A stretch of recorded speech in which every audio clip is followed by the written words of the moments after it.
Well, thank you, Maggie, for taking time with me to talk about the Protege. I appreciate it. Thanks for coming out. I am, as I was telling everybody coming in here, I'm a gigantic fan. So excuse me if I fanboy out a little bit here. Thank you. And this movie is like right in my personal wheelhouse. Like I love Perfect. hitman movies. I love female-led hitman movies in particular, of the Luc Besson variety. I love all me this kind of too. stuff. I Of love course, Luc you're Besson. familiar Yes, playing Nikita yes. all these years. Talk to me a little bit about taking on the role of Anna, and what was it about her that kind of spoke to you and made you want to take this role?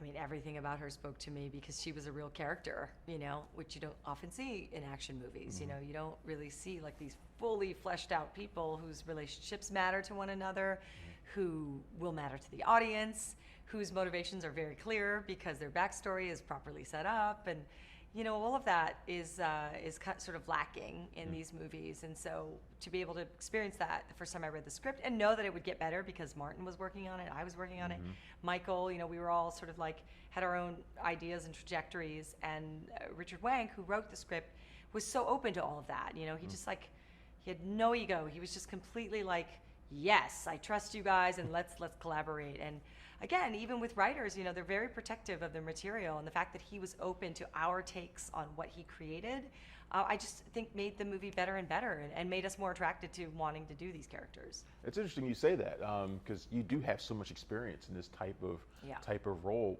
What kind of input did you bring? What kind of collaborative process was there for you? Oh gosh, everything, everything from the dialogue to the look of the film to obviously the choreography. I have a lot to say about that.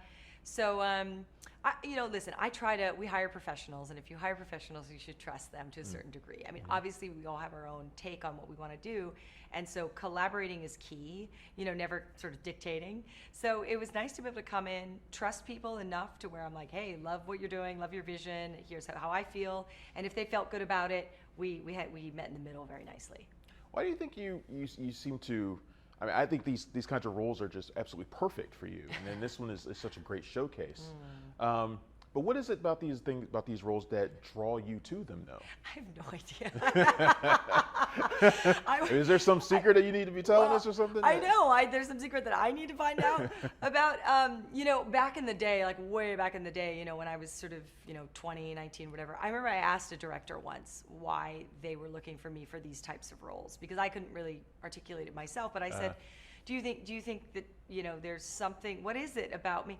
And he said to me that it had nothing to do with external strength, because he said, you know, if they want a good fighter, they can just walk into any dojo in the world and pull someone who knows martial arts and put him in a movie, and it'll all be all good, right? He said, you know, with film, Maggie, and at this point I knew nothing about film, he said, you know, you need to, if you're doing it right, work from the inside out, right? So they're first recognizing the spirit of who you are, and then the rest can be learned. And that's really why they come to you with this. And I, at the time, you know, I was like a kid. I'm like, I'm strong. I feel like one of the weaker people around, but okay. So even that was curious to me, but I guess growing into this, I guess what they saw was right, according to, I mean, if you enjoy it, then they saw something. How do you prepare for roles like this that tend to be so more physically challenging? How do you get yourself ready for them?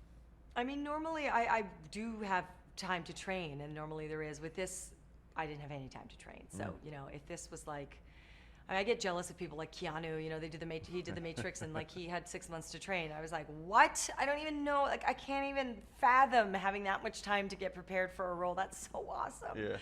But can we get you versus Keanu in a movie? That would be so fun.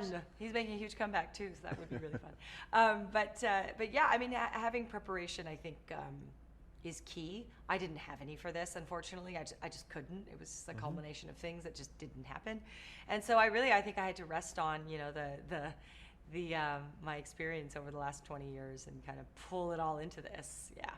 You get to work with a couple great guys, Samuel L. Jackson, Michael Keaton. You guys are fantastic together on screen, all three of you. Thank you. Talk to me a little bit about the dynamic you guys shared on set. We had a great dynamic off screen, which is very helpful. I mean, you don't always get along with people you work with in any job, and so when you don't, you make it work, but when you do, like, bonus, right? And then I think with that, obviously with that friendship, you know, you kind of build into a certain amount of trust. And then obviously with the work, they were just, you know, they were just open. They were just really open to making it the best. I think we all were. Everybody was kind of on that same page, and Martin included. And so it was really easy to collaborate with these guys, and fun. Like, we had a lot of fun making this movie together. And so, you know, that was huge. And again, a bonus. You know, it's not always fun, but I had fun with them. You brought up Martin Campbell a couple times here. He brings his own experience of this genre as well. Yeah. Talk to me a little bit about how he was during filming.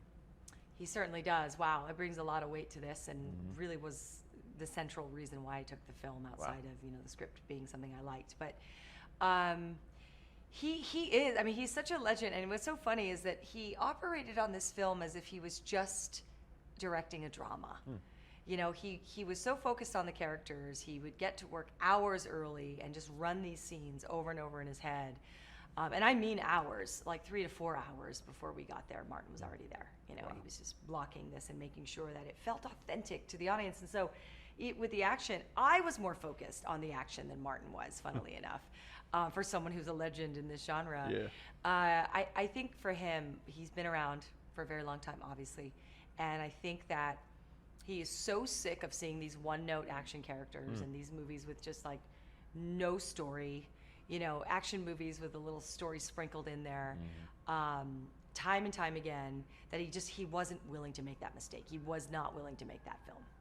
I have to ask, just on a personal level, Anna versus Nikita. Oh, who do you think that's comes out on funny. top? That seems to be a DC thing. That's come up today, and it's never come up in any other city. Well, what I said to her was, I felt like they're very evenly matched, those two. That'd be a long and interesting fight, I think. Wouldn't it? Yes, think it it'd be would. Pretty awesome. For sure. Maggie, this has been amazing. I appreciate you taking Thank you. Thanks for a few coming. minutes to talk to me about the Protege. I can't wait for more people to see it. Thank you. Me too. Thank you so much. Thanks. Appreciate it. Thanks for checking out the show. If you like what we're laying down, please subscribe to our channel and click the bell to receive notifications for all of our latest stuff.